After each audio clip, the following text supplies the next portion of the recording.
कब्र के अंदर खुदा हुआ गड्ढा, उसमें रखी हुई लाश, उसके ऊपर रखे हुए लकड़ी के तख्ते और फिर ऊपर से मिट्टी। मेरे भाइयों, इतनी तारीक रात, सूरज की रोशनी का अंधेरा, लकड़ी के तख्तों का अंधेरा, कब्र की मिट्टी का अंधेरा, इस अंधेरे में हमें और आपको सबको जाना है।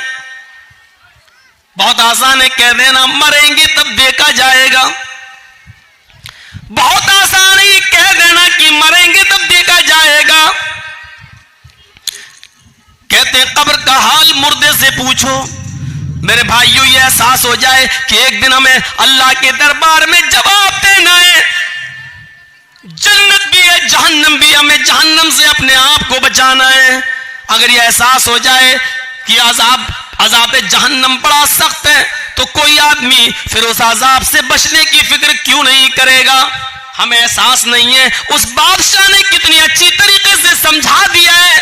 मेरे भाइयों, इतनी सब चीजें मानने के बाद, इतनी सब चीजें जानने के बाद, अब आइए मैं अब शुरू वाली अपनी बात पर आता हूं कि उस औरत ने, जो आदमी इतना सब कुछ कर ले तो फिर हराम बच्चा पैदा होगा? नहीं हो सकता। कितना ख्याल रखा गया है। लेकिन वो औरत थी और सहाबी आती और आकर कहती है कि अल्लाह के नबी, मेरे पेट में हमल है, बच्चा है, अरे अल्लाह के रसूल सल्लल्लाहु अलैहि वसल्लम मुझे सजा दे दीजिए क्योंकि मुझसे जिना का सुदूर हुआ है।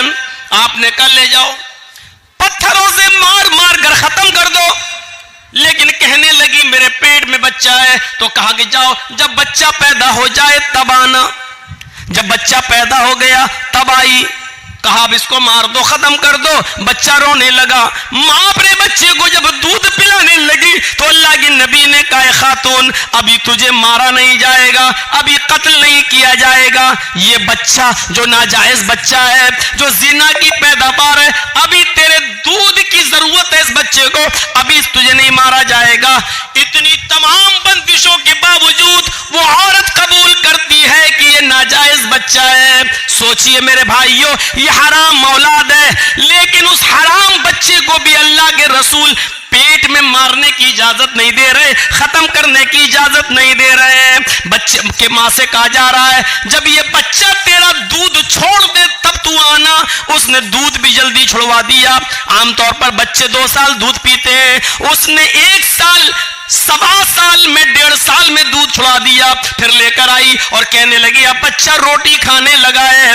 अल्लाह के नबी ने फरमाया, आया अल्लाह की बंदी, अब मेरे पास कोई बहाना नहीं है कि मैं तुझे छोड़ सकूं। आए सहाबा, जाओ और इसको ले जाकर सीने के बराबर गाड़ कर इस औरत को पत्थरों से मार मार के खत्म कर दो। पूरे वाक़े को बताने का मकसद ये है कि ये इंसानियत थी जनाब मोहम्मद रसूलुल्लाह सल्लल्लाहु अलैहि वसल्लम की, कि हराम का और नाजायज बच्चा भी गिराने की इजाजत नहीं दे रहे हैं। ये इंसानियत है, इंसानियत। और इंसानियत का सबसे बड़ा सबक इस्लाम पेश करता है। हर हाल में मसाइल को जानने की कोशिश करो। एक मसला आपके सामने अगर रखा जाए तो आप उसका क्या जवाब देंगे? आइए, आजकल लेटेस्ट मसले आते हैं। एक गैर मुस्लिम मुसलमान हो गया रमजान के महीने में, आज 20वां रोजा है और आज वो मुसलमान हो रहा है, तो अब वो कितने रोजे रखेगा? सिर्फ रोजे तो 10 बचे हैं और 29 का चांद हो गया तो 9 ही रोजे बचे हैं। और इस्लाम वो आज ला रहा है और रोजे तो हर मुसलमान पर 1 महीने के, रमजान के पूरे महीने के रोजे फर्ज हैं। तो अब वो कितना रोजा रखेगा?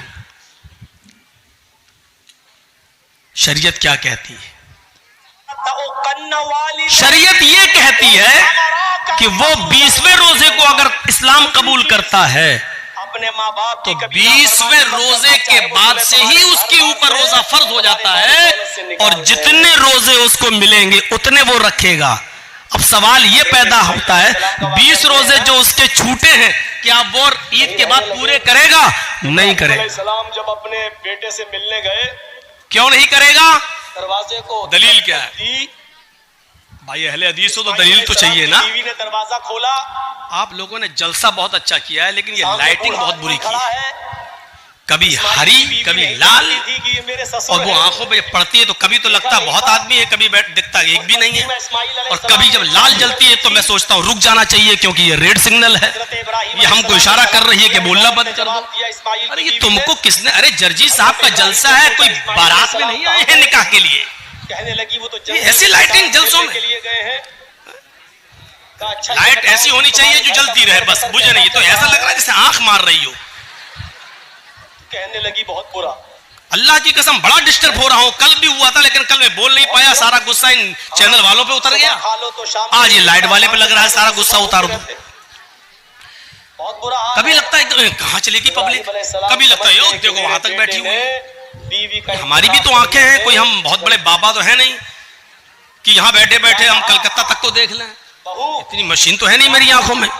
तो मेरे भाइयों, अब वो 20 रोजे के बाद जितने मिलेंगे वो रखेगा, पहले की नहीं। क्यों? क्योंकि पहले उस पर रोजे फर्ज थे ही नहीं। इस्लाम तो वो अभी लाया है, मुसलमान तो वो आज हुआ है। आज से पहले उस पर रोजे फर्ज थे ही नहीं, फर्ज आज हुए हैं। तो जितने मिलेंगे उतने रोजे रखेगा। एक और मसला याद रखिएगा, एक गैर मुस्लिम अभी मुसलमान हुआ है 20वें रोजे को,